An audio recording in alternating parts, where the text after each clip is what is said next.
لا أقسم بيوم القيامة ولا أقسم بالنفس اللوامة أيحسب الإنسان أن لن نجمع عظامه بلى قادرين على أن نسوي بنانه. أعوذ بالله من الشيطان الرجيم. بسم الله الرحمن الرحيم. وقال نسوة في المدينة امرأة العزيز تراود فتاها عن نفسه قد شغفها حبا إنا لنراها في ضلال مبين.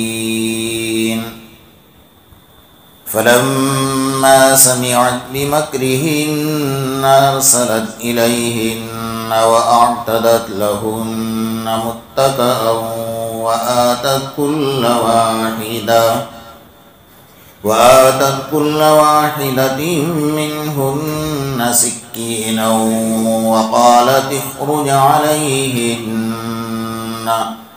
فلما رأينه أكبرنه وقطعن أيديهن قلن حاش لله ما هذا بشرا إن هذا إلا ملك كريم. صدق الله المولانا العظيم.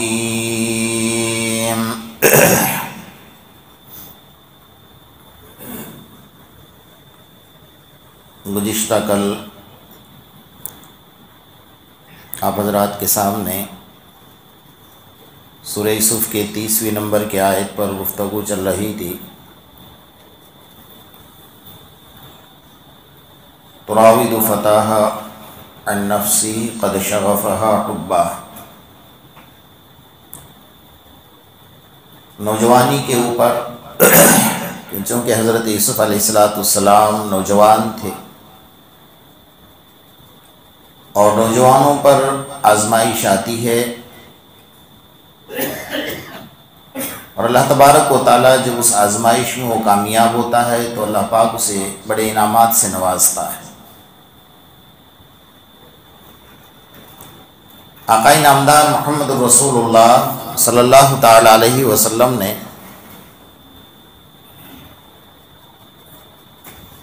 اکثر و بیشتر صحابہ کرام نوجوان تھے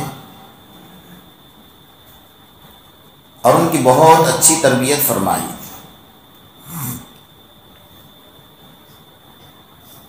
اور سب سے بڑی چیز کہ ایمان ان کے دلوں میں کوٹ کوٹ کر بھرا تھا.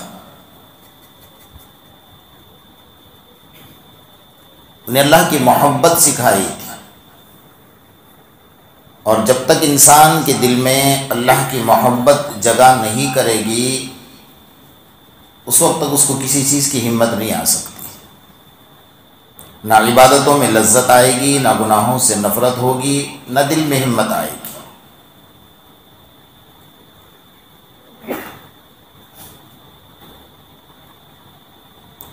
ملک فارس جب صحابہ کرام نے فتح کیا تو فتح ہونے کے بعد صرف شہر کا، پورے ملک فارس کا صرف ایک شہر باقی تھا جو اس کا کیپٹل تھا، راجدھانی تھی. تو پورے اس کے راجدھانی کو صرف 13 صحابہ کرام نے گھیر لیا. آپ سمجھ سکتے ہیں نا، جس میں بادشاہ رہتا ہے اور ہزاروں کی تعداد میں اس کے پاس فوج ہے، ہتھیار ہے، تلواریں ہیں، گھوڑے ہیں اور سارے سامان اپنے دفاع کی. اور یہ 13 صحابہ کرام جو تھے ان کے پاس کسی کے پاس کوئی ہتھیار نہیں تھا، چھوٹی سی تلوار. انہوں نے پورے شہر کا گھیراؤ کر لیا. بادشاہ کو پتہ چلا کہ یہ لوگ تو یہاں بھی آ گئے، پورا فارس تو فتح کر لیا. تو اس نے اپنے سپاہیوں سے مشورہ کیا کہ ہمیں کیا کرنا چاہیے. تو انہوں نے کہا کہ فکر کرنے کی ضرورت کیا ہے، تو ننگے ہیں، بھوکے ہیں، پھٹے پرانے کپڑے پہنے ہوئے ہیں، ان کے پاؤں میں چپل نہیں ہے، تو یہ کیا ہمارے سامنے جیت پائیں گے. تو بادشاہ نے اس وقت میں ایک جملہ کہا کہ ان کے ظاہری حالات کو مت دیکھو، کیونکہ یہ جہاں جاتے ہیں کامیاب ہوتے ہیں، ان کے پیچھے کوئی اور طاقت کام کر رہی ہے. یعنی غیروں کو بھی یقین تھا کہ ان کے پیچھے کوئی اور طاقت کام کر رہی ہے. تو کہا کیا کریں گے؟ کہا بلا لو، بیٹھ کر بات کر لیتے ہیں. ہم اس طرح گھروں میں کب تک چھپ کر بیٹھیں گے؟ آپ سمجھ سکتے ہیں کہ ان کا جذبہ صحابہ کرام کی اللہ نے کیا روک دیا تھا کہ ہزاروں کی تعداد میں فوج ہے، بادشاہ وہاں رہتا ہے، اور صرف 13 صحابہ نے گھیراؤ کر لیا تو اتنا ڈر گئے کہ وہ گھر سے باہر نکلنے کے لیے تیار نہیں تھا. بادشاہ خود اپنے محل سے باہر نکلنے کے لیے تیار نہیں تھا. کہا بلا ان سے بیٹھ کر بات کر لیتے. جب ایک سپاہی بلانے کے لیے گیا، کہا کہ بادشاہ آپ کو بلاتے ہیں، کچھ بات کرنا چاہتے ہیں. تو 13 صحابہ میں سے ایک صحابی نے کہا کہ میں جاتا ہوں. ہم میں سے کوئی ہوتا تو بھائی بلی کا بکرا میں کیوں بنوں گا، آپ جاؤ آگے. وہاں اس صحابی نے پیشکش کی کہ میں جاتا ہوں. تاریخ میں اس صحابی کا حال یہ لکھا ہے کہ ان کے پاؤں میں چپل نہیں تھی، اور شہر کا محاصرہ کرنے کی وجہ سے پورے بدن پر مٹی اور دھول، اور کپڑے میں پھٹے ہوئے پیون لگے تھے جہاں ببول کے کانٹے لگے ہوئے تھے،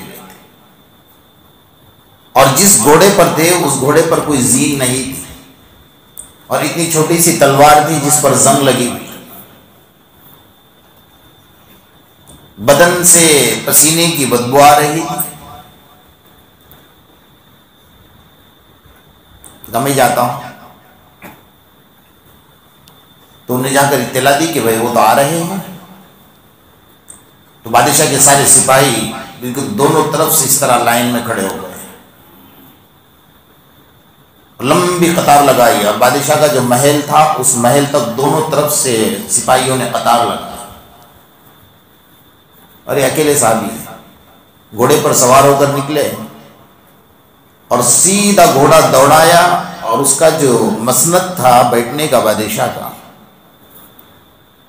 جہاں روم کا دروازہ تھا، اس دروازے تک گھوڑے پر چلے گئے.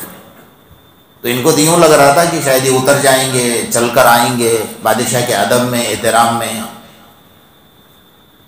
تو بالکل دروازے کے پاس ساری فورس جو تھی وہ دیکھ کر ہکی بکی، یہ کیا ہو گیا کہ یہ تو گھوڑے پر سوار ہو کر وہاں پہنچ گیا. کسی کی مجال نہیں کہ اوف کر. وہاں گئے، گھوڑے سے اترے، بادشاہ اپنے مسند کے نیچے بیٹھا تھا، سیدھا جا کر اس کی مسند پر بیٹھ گئے، جو اس کا تخت تھا بیٹھنے کا شاہی. اس وقت جو جملہ کہا تھا نا، اس جملے کو سنانے کے لیے میں نے آپ کے سامنے واقع، ان کی ہمتیں دیکھو، ان کا ایمان دیکھو، ان کا جذبہ دیکھو. اب چاروں طرف سے فورس کھڑی ہے، بادشاہ کے گھر میں ہیں، اکیلے ہیں، تو انسان کو جان کا خطرہ تو ہوگا کیا نہیں ہوگا. ان کے پاس بھی تو جان تھی نا. تو تھوڑی دیر بادشاہ خاموش رہا، سارے سپاہی جھک کر دیکھ رہے تھے. تو بادشاہ نے پوچھا کہ یہ کوئی طریقہ ہے آپ کا، اس طرح آتے ہو ہمارے دربار میں بیٹھنے کا؟ تو انہوں نے مسکرا کر کہا میں محمد کا غلام ہوں. ان کا تعارف یہی تھا، میں محمد کا غلام ہوں، اور میرے آقا محمد الرسول اللہ صلی اللہ تعالیٰ علیہ وسلم نے کتوں کے دربار میں جانے کا طریقہ یہی سکھایا ہے. کوئی کہے گا موت کو دعوت دے گا؟ کوئی برجستہ یہ جملہ کہا، کتوں کے دربار میں جانے کا طریقہ میرے آقا نے یہی سکھایا ہے. اب اس کو کاٹو تو خون نہیں نکلے. میرے دربار میں میرے مسند پر چاروں طرف فورس سیکورٹی لگی ہوئی ہے، اس کے بیچ میں بیٹھ کر مجھے کتا کہہ رہا ہے. لیکن پھر بھی اس کے مجال نہیں کہ وہ جگہ سے اٹھے. کہا کیا چاہتے ہو؟ کہ اسلم تسلم، ایمان قبول کر لے، ایمان اسلام قبول کر لے. ہم جہاں جاتے ہیں وہ جگہ ہماری ہوتی ہے، ہم نے فارس فتح کر لیا ہے، اب تیرے شہر میں اور تیری مسند پر ہم آ کر بیٹھے ہیں، تجھے ایمان قبول کرنا ہوگا، اور اگر نہیں کرے گا تو یہ دیکھ لے گا کہ تمہاری بیٹیاں ہمارا بستر درست کرنے والی بنے گی۔ برجستہ ایسا جملہ کہا کہ بادشاہ تھرانے لگا، کپ کپانے لگا۔ یہ تاریخ گواہی دیتی ہے اس بات کی۔ قد شغفہا حبا، یا تو بات زلیخا کی ہے کہ زلیخا کے دل میں حضرت یوسف علیہ السلام کی محبت پیوست کر گئی، لیکن جب اللہ کی محبت کسی بندے کے دل میں پیوست کر جاتی ہے نا، پھر دنیا ساری اس کے نظر میں ہیج ہے۔ دنیا کی ساری طاقتیں، دنیا کی سلطنت، دنیا کی بادشاہ، دنیا کی حکومت، کچھ بھی وہ سب ہیج ہے۔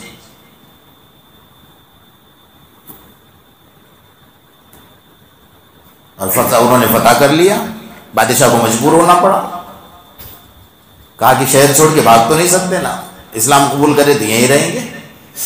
آج اس کا الٹا چل رہا ہے کہ ہمارا دھرم مانو تو ہم آپ کو رہنے دیں گے، الٹا چل رہا ہے نا۔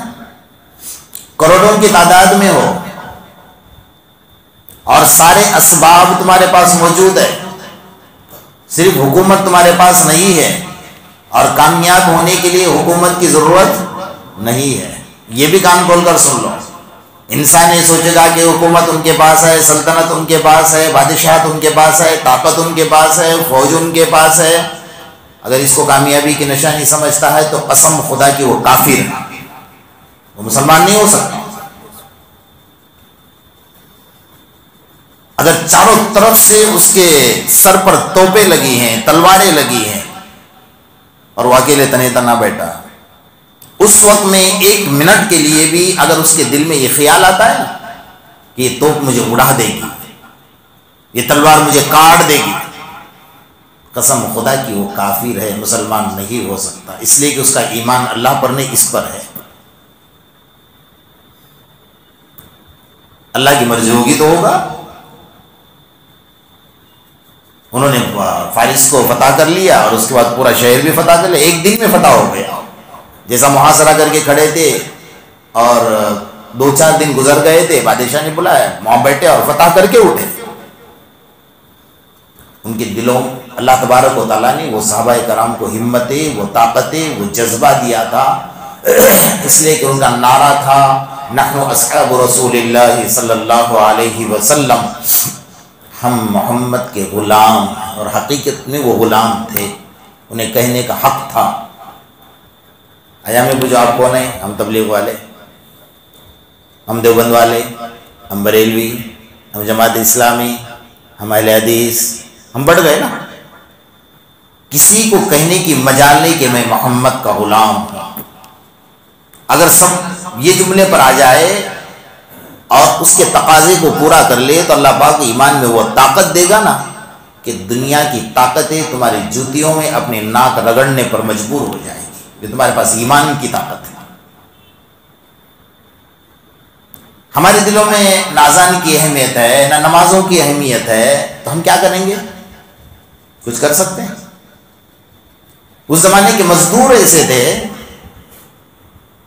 کہ ایک وزیر جب بازار میں گیا مچھلی خریدنے کے لیے، تو وزیر تھا، اس کو شوق تھا خود کو خریدنے کا، تو گیا تو وہاں سے ایک نوکر لیا، کہا مچھلی اٹھانے کے لیے چل میرے گھر۔ تو اس وقت کے مزدور ایسے تھے، اس نے شرط لگائی کہ میں لے کر تو چلوں گا تمہارے گھر تک، لیکن اگر درمیان میں کہیں اذان کی آواز آ گئی تو آپ کو رکنا ہوگا، میں نماز پڑھوں گا اور اس کے بعد لے کر چلوں گا، منظور ہے شرط؟ آج ہمارا حال ہے کہ لوگ آ کر پوچھتے ہیں کہ سروس جائے کہ داڑھی کاٹ لوں؟ نعوذ باللہ من ذالک۔ اللہ کے رسول کی سنت کے اوپر تو چھری پھیرے گا اور تو سروس کو اہمیت دے گا تو تیرے ایمان کا تقاضا کیا ہے؟ تو اس نے منظور کر لیا، اور اتفاق یہ ہوا کہ چلتے چلتے راستے میں اذان ہو گئی، انہوں نے مچھلی باہر رکھی اور کہا رک جا، میں چلا نماز پڑھنے کے لیے۔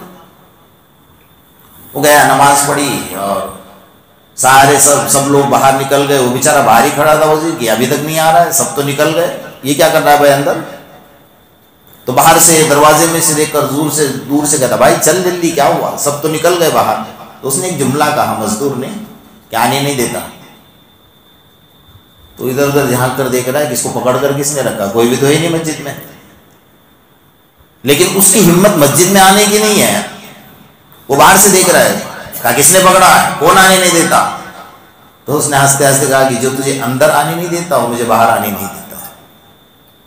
سمجھ گئے نا؟ اس دور کے مزدور بھی یہ تھے۔ اور ہم کیا ہیں؟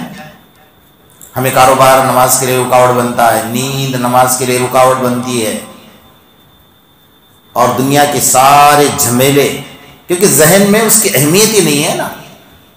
اہمیت اگر بیٹھ جائے تو اللہ تبارک و تعالیٰ کی نظر میں پھر اس انسان کی اہمیت بیٹھ جاتی ہے۔ میرے آقا محمد رسول اللہ صلی اللہ تعالیٰ علیہ وسلم کے دل میں اللہ کی اتنی محبت پیوست تھی نا، تو اللہ نے بھی آسمان سے اعلان کر دیا ان الذین آمنوا وعملوا الصالحات سیجعل لهم الرحمن عدا۔ اللہ کا قرآن ہی کہتا ہے کہ جب بندہ اللہ سے محبت کرتا ہے تو اللہ بھی اس بندے سے محبت کرتا ہے، اور اللہ چھپاتا نہیں محبت کو، کیونکہ عشق اور مشق یہ دو چیزیں ایسی ہیں کہ چھپتی نہیں۔ آپ مشق لگا کر نکلو، سمجھو کہ اس کی خوشبو چھپے گی تو چھپنے والی نہیں ہے۔ اللہ کا عشق اگر دل میں بس گیا ہے تو چھپاؤ گے تو بھی چھپے گا نہیں، وہ ظاہر تو ہوگا۔ جیسے حضرت بلال کے دل میں اللہ کا عشق آ گیا، چھپانا بہت چاہ رہے تھے، کہاں سے اتر گیا؟ اللہ کے رسول صلی اللہ علیہ وسلم غار میں، بلال حبشی نے نام سنا تھا کہ محمد کوئی شخص ہے مکہ میں، لیکن ملاقات نہ دیدار کچھ بھی نہیں تھا، کسی کے غلام تھے۔ بکریاں چرانے گئے، حضرت ابوبکر باہر نکلے، باہر نکل کر کہا، حضرت ابوبکر پہچان دیتے کہ یہ بلال ہے، ان کی بڑی داستان ہے۔ اللہ کے رسول کو بھوک لگی تھی، حضرت بلال پیالہ لے کر آئے، یہ حضرت ابوبکر پیالہ لے کر آئے اور کہا کہ دودھ دو گے؟ کہا جتنے بکریاں ساری بانجھ ہیں، ایک بکری بھی دودھ نہیں دیتی۔ تو اللہ کے رسول صلی اللہ علیہ وسلم بھی باہر تشریف لائے، کہا تمہارا کام اجازت دینا ہے، دودھ دینا میرے اللہ کا کام ہے۔ پہلا جملہ آپ کی زبان سے لفظ اللہ نکلا نا تو بلال کے دل پر گھر کر گیا تھا، پہلی بار سنا تھا اور پہلی بار آقا کو دیکھا بھی تھا، وہی منظر میں۔ تو ایک بکری، بوڑھی بکری لا کر کھڑی کر دی، کالو نکالو۔ جیسے اللہ کے رسول صلی اللہ علیہ وسلم نے اس کے تھن کو ہاتھ لگایا نا تو دونوں تھنوں میں سے دودھ ٹپکنا شروع ہو گیا۔ بلال نے پہلی بار دیکھا۔ علماء نے لکھا ہے کہ ادھر پیالے میں دودھ ٹپک رہا تھا اور ادھر ایمان بلال کے سینے میں جا رہا تھا، قبول کر لیا منٹوں میں۔ دوسری بار بلال واپس وہی بکریاں لے کر گھوم رہے تھے، کیونکہ محبت پیوست کر گئی نا، پہلے دن تو کچھ نہیں کہا، سارا منظر دیکھ لیا، دوسرے دن واپس گئے وہاں پر اور چکر لگا رہے تھے کہ وہ شخص آئے اور مجھے اپنا دیدار کرائے۔ ایمان قبول کر لیا۔ اللہ کے رسول نے نصیحت فرمائی کہ بلال تم جس کے غلام ہو وہ بڑا ظالم شخص ہے، وہ تمہیں مارے گا، پیٹے گا، اس لیے آپ نے ایمان کو چھپا کر رکھنا، لیکن عشق اور مشق چھپتا نہیں ہے۔ نہیں چھپا پائے بلال، نمازیں پڑھنے لگے، اللہ کا ذکر کرنے لگ گئے، مار کھائی، اتنی مار کھائی نا کہ حضرت بلال جتنی مار کسی نے نہیں کھائی۔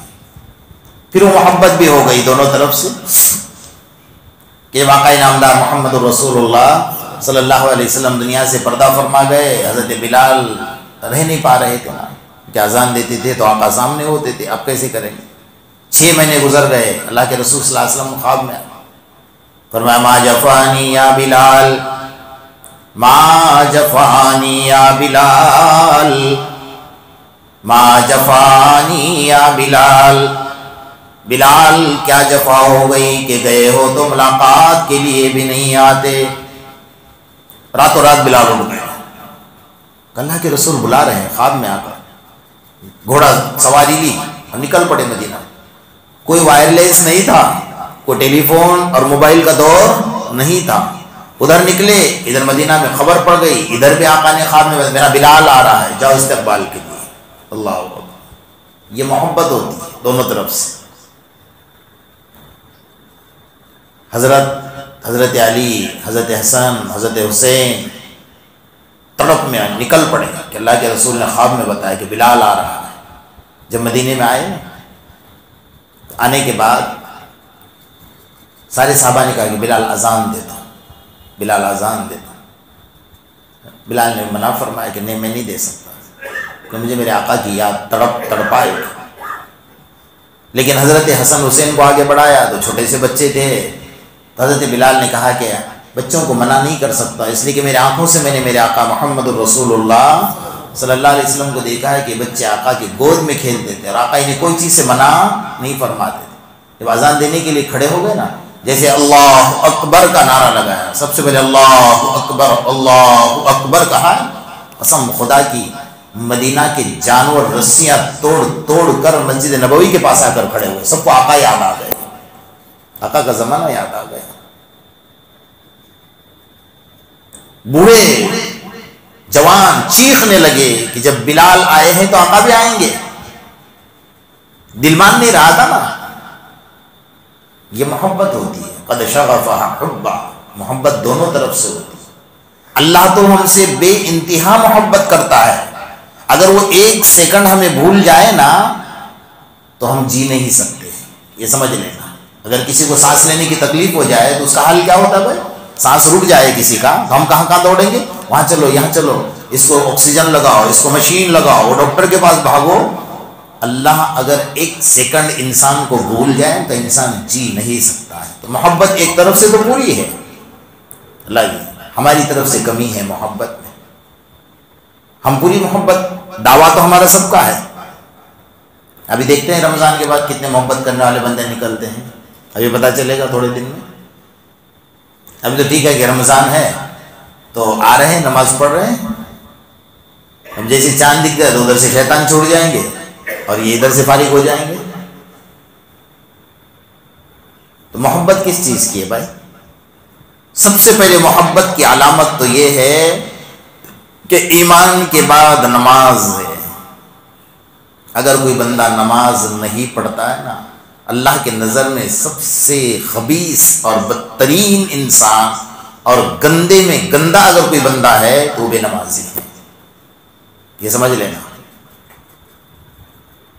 ایک بندہ اگر شراب پیتا ہے نا لیکن وہ نماز پڑھتا ہے تو ایک دن وہ ہوگا کہ اللہ پاک اس نماز کی برکت سے اس کی شراب چھڑا دے گا، اسے احساس ہوگا۔ قرآن گواہی دیتا ہے ان الصلاۃ تنہا عن الفحشاء والمنکر، کہ نماز برائیوں سے روکے گی۔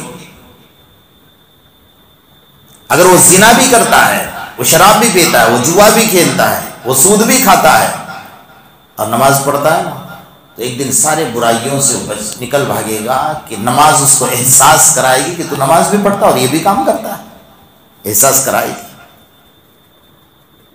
اس لیے اللہ سے محبت کرو اور اللہ سے محبت مانگو۔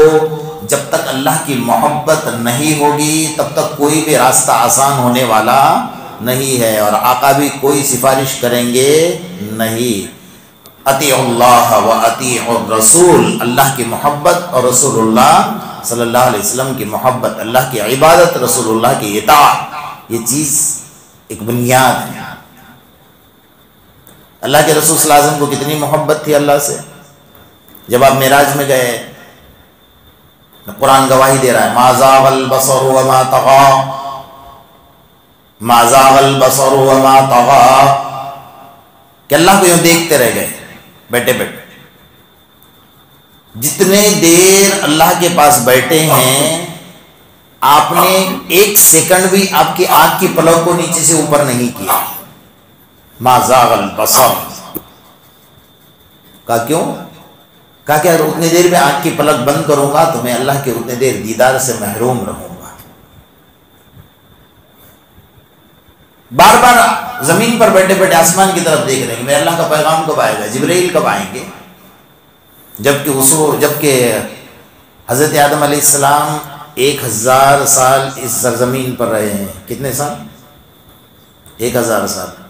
حضرت آدم علیہ السلام کے سارے زندگی میں جبرائیل امین 20 مرتبہ آئے ہیں زمین پر۔ حضرت نوح علیہ السلام 950 سال تو صرف 50 مرتبہ جبرائیل امین ان کے پاس آئے۔ حضرت ابراہیم خلیل اللہ کے پاس ساری زندگی میں 42 مرتبہ آئے۔ حضرت موسیٰ علیہ السلام کے پاس 500 مرتبہ آئے، اور حضرت عیسیٰ علیہ السلام کے پاس 13 مرتبہ آئے۔ اور جب باری آئی آقا نامدار محمد رسول اللہ صلی اللہ علیہ وسلم کی، تو آپ کے پاس 24,000 مرتبہ آئے، جبکہ سب سے عمر کم آپ کی تھی، لیکن پھر بھی آسمان کی طرف نظر، میرے اللہ کو کچھ پیغام آئے گا، محبت ہے۔ تو جب دل میں اللہ کی محبت گھر کر جاتی ہے نا، تو پھر اعمال کرنا بھی آسان ہوتا ہے، اور گناہوں سے بچنا بھی آسان ہوتا ہے، اور اللہ کی محبت دل میں گھر کر جاتی تو وہ بھلے کہیں بھی ہوتا ہے، اس کا دل اللہ کے گھر میں اٹکا رہتا ہے کہ کب کب اذان ہوگی اور کب اللہ کے گھر میں بھاگوں گا۔ اور جب اللہ کے گھر میں بیٹھتا ہے تو اس کو سکون لگتا ہے، اطمینان لگتا ہے، یہاں سے جلدی باہر جانے کا دل نہیں ہوتا ہے۔ آج سارا معاملہ الٹا چل رہا ہے، مسجد میں بیٹھے ہیں کب کب باہر نکل جائے، باہر بیٹھے ہیں تو سکون ہے، پوری رات آپ بازار میں اس کو کھڑا رکھو، نکلیں مسجد میں بیٹھنے کے لیے کہو، ارے 1 گھنٹہ مسجد میں بیٹھا ہوں بھائی، کون سا پہاڑ کھود دیا، کون سا احسان کیا اللہ کے اوپر؟ تو ماحول پورا الٹا چل رہا ہے۔ تو قد شغفہا حبا، کہ اللہ کی محبت ہمارے دلوں میں گھر کر جائے، یہ بہت بڑی نعمت ہے، اور یہ نعمت ایسی ہی نہیں ملتی ہے، اللہ سے مانگنی پڑتی ہے۔ اللہ سے تہجد میں رو رو کر مانگو۔ ابھی تو موقع بہت اچھا ہے تہجد پڑھنے کا، سحری کے لیے اٹھتے ہیں، اور دن بہت کم ہے ہمارے پاس، وقت بہت کم ہے، اس برکت سے اللہ سے رمضان میں یہی دعا کرو جتنے ایام بچے ہیں اس میں، کہ اللہ پاک جیسے رمضان میں تو نے تہجد کی توفیق دی، تو اللہ پاک مرتے دم تک تو تہجد کی توفیق دے، کیونکہ جو بندہ تہجد پڑھتا ہے نا، اس کے ساتھ معاملہ ہی اللہ کا کچھ الگ ہوتا ہے۔ بڑی پیاری نماز ہے، بڑی پیاری نماز ہے۔ اور اگر تہجد کی توفیق نہیں ہو رہی ہے تو عصر کی نماز کی سنتیں بھلے غیر موقعہ ہیں، لیکن اس کی پابندی کرو، اللہ پاک تہجد کی نماز کا ثواب بھی دے گا، اور بعض علماء نے لکھا ہے کہ جو عصر کی سنتوں کی پابندی کرتا ہے اللہ پاک اس کو تہجد کی توفیق بھی دیتا ہے۔ سمجھ رہے نا؟ تو اللہ پاک ہم سب کو عمل کی توفیق عطا فرمائے۔